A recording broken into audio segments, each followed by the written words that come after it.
Kasian kasian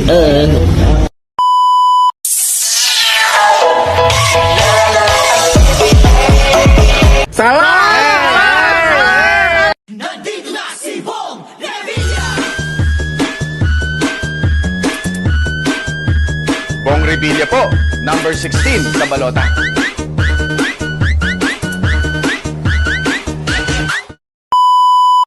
A few moments later. Haters talk, but there's nothing you can tell them. Just made a million, got another million on my schedule. No love for 'em, they can break your hearts. No keys, push to start. Yeah, you know what it is. Everything I do it big. Yeah, screaming that's not. When I pulled on the lot, that's not. Reppin' my town, when you see me, you know everything. Black and yellow, black and yellow, black and yellow, black and yellow. I put it down from the whip to my diamonds. I've been black and yellow, black and yellow, black and yellow, black and yellow. Yeah, you know what it is. Everything I do, reppin' my town, when you see me, you know everything. Black and yellow, black and yellow, black and yellow, black and yellow. I put it down from the whip to my diamonds. I've been black and yellow, black and yellow, black and yellow, black and yellow. Yeah, you know what it is. Everything I do. Polimer adalah rantai berulang dari atom yang panjang, terbentuk dari partikel yang berupa molekul identik yang disebut monomer. Polimer alam. Polimer alam adalah polimer yang terbentuk secara alami tanpa campur tangan manusia. Contoh dari polimer alam adalah karet yang berasal dari getah pohon. Polimer sintetis. Polimer sintetis adalah polimer yang sengaja dibentuk oleh manusia dengan bantuan alat industri. Contoh dari polimer sintetis adalah plastik. Sifat fisik. Beberapa faktor yang mempengaruhi sifat fisik polimer sebagai berikut. 1. Panjang rata-rata rantai polimer. Kekuatan dan titik leleh naik dengan bertambah panjangnya rantai polimer. 2. Antar molekul. Jika gaya antar molekul pada rantai polimer besar, maka polimer akan menjadi kuat dan sukar meleleh. 3. Percabangan. Rantai polimer yang bercabang banyak memiliki daya tegang rendah dan mudah meleleh. 4. Ikatan silang antar rantai polimer. Ikatan silang antar rantai polimer menyebabkan terjadinya jaringan yang kaku dan membentuk bahan yang keras. Jika ikatan silang semakin banyak, maka polimer semakin kaku dan mudah patah. 5. Sifat kristalinitas rantai polimer. Polimer berstruktur tidak teratur, memiliki kristalinitas rendah dan bersifat amorf atau tidak keras. Sedangkan polimer dengan struktur teratur mempunyai kristalinitas yang tinggi, sehingga lebih kuat dan lebih tahan terhadap bahan-bahan kimia dan enzim. Baik, jadi di sini saya akan menjelaskan sifat kimia polimer. Langsung saja, gaya tarik-menarik antara rantai polimer memainkan peranan yang besar terhadap sifat polimer, karena rantai polimer sangat panjang. Gaya antara rantai menjadi berlipat ganda dibandingkan tarik-menarik antara molekul biasa. Gugus samping yang berbeda dapat mengakibatkan polimer berkaitan ion atau ikatan hidrogen pada rantai yang sama.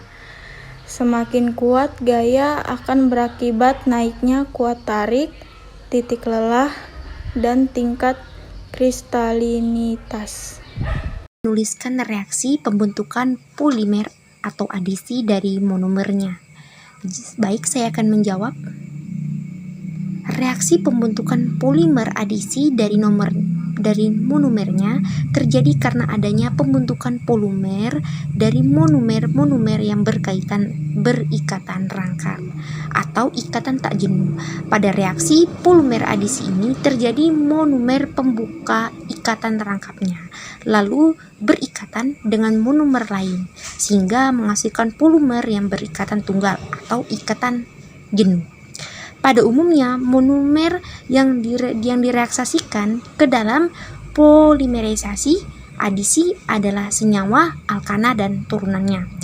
monomer-monomer yang mengandung ikatan rangkap dua saling bergabung satu monomer masuk ke monomer yang lain sehingga dapat bersatu membentuk rantai yang lebih panjang. Hasil dari polimerisasi adisi selalu mengandung semua atom dari monomer awal. Reaksi pembentukan polimer dinamakan polimerisasi. Metode ini merupakan pembuatan polimer sintetis dengan mengkombinasikan berbagai macam molekul kecil yang disebut dengan monomer. Reaksi kimia yang terjadi dalam proses polimerisasi ini biasanya melalui pembentukan ikatan kovalen. Rantai monomer dari hasil proses polimerisasi disebut sebagai makromolekul. Di dalam makromolekul dapat mengandung ratusan bahkan ratusan ribu monomer yang tergabung dari suatu reaksi polimerisasi. Perlu diketahui jika jenis polimerisasi ada dua, yaitu polimerisasi adisi dan kondensasi.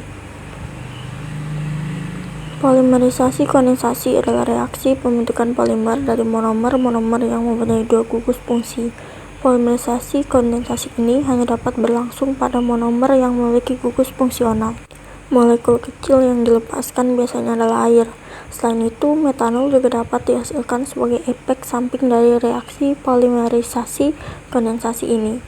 Polimer hasil dari polimerisasi kondensasi antara lain polyester, poliamida, poliuretane, dan polisiloksan. Misalnya, senyawa polipeptisida atau protein dan polisakarida merupakan senyawa biomolekul yang dibentuk oleh reaksi polimerisasi kondensasi. Polimer hasil dari polimerisasi kondensasi cenderung lebih biodegradabel daripada polimer dari polimerisasi adisi. Penggolongan polimer berdasarkan asalnya. Polimer terbagi menjadi 3 golongan, yaitu polimer alam, polimer semi-sintetis, dan polimer sintetis.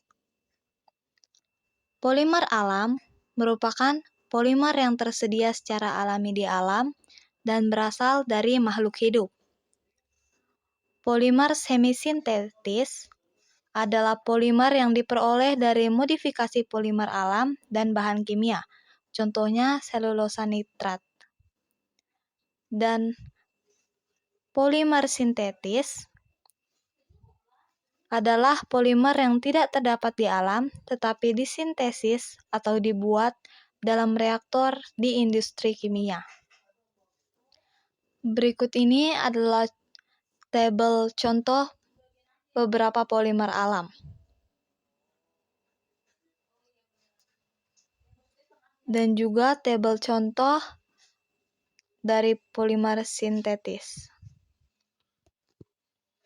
Penggolongan polimer berdasarkan jenis monomernya terbagi lagi menjadi dua bagian, yaitu homopolimer dan copolimer. Homopolimer adalah polimer yang tersusun atas monomer-monomer yang sama atau sejenis. Contohnya yaitu PVC, karet alam, polistirena, amilum, selulosa, dan teflon. Susunan homopolimer yaitu seperti pada gambar berikut, yaitu yang kedua, copolimer. Copolimer adalah polimer yang tersusun atas monomer-monomer yang berlainan jenis. Contohnya itu dakron, nilon, tetoron, protein asam nukleat, polietilen, tereftalat, dan baklit. Jenis copolimer dan susunan strukturnya itu, yang pertama copolimer bergantian, adalah copolimer yang terbentuk dari monomer berbeda dan susunannya bergantian secara teratur. Contohnya seperti pada gambar ini. Yang kedua, copolimer blok, copolimer yang tersusun atas beberapa blok monomer secara teratur. Yang ketiga, copolimer bercabang, adalah copolimer yang tersusun atas monomer sejenis pada rantai utama dan monomer yang lain pada cabangnya. Yang keempat, copolimer tidak beraturan, copolimer yang tersusun atas monomer yang berbeda dan susunannya tidak beraturan. Kegunaan polimer. Dalam kehidupan sehari-hari, banyak sekali produk yang berbahan dasar polimer sintetis, mulai dari tas belanja plastik, kemasan plastik makanan dan minuman, kemasan plastik peralatan listrik, peralatan rumah tangga, dan perangkat elektronik. Setiap kali kita berbelanja dalam jumlah kecil, seperti di toko, kita akan selalu memiliki kemasan untuk mengirimkan barang kita dalam bentuk plastik atau kantong plastik. Dan dampaknya terhadap lingkungan adalah polimer sintetis yang tidak dapat diurai oleh mikroorganisme. Akibatnya, unsur-unsur tersebut akan terakumulasi sebagai limbah yang tidak dapat terurai secara hayati. Akibatnya akan menyumbat saluran air dan menyebabkan banjir. Limbah polimer sintetis tidak boleh dibakar karena akan menghasilkan senyawa dioksin. Senyawa dioksin merupakan senyawa gas yang sangat beracun dan karsinogenik.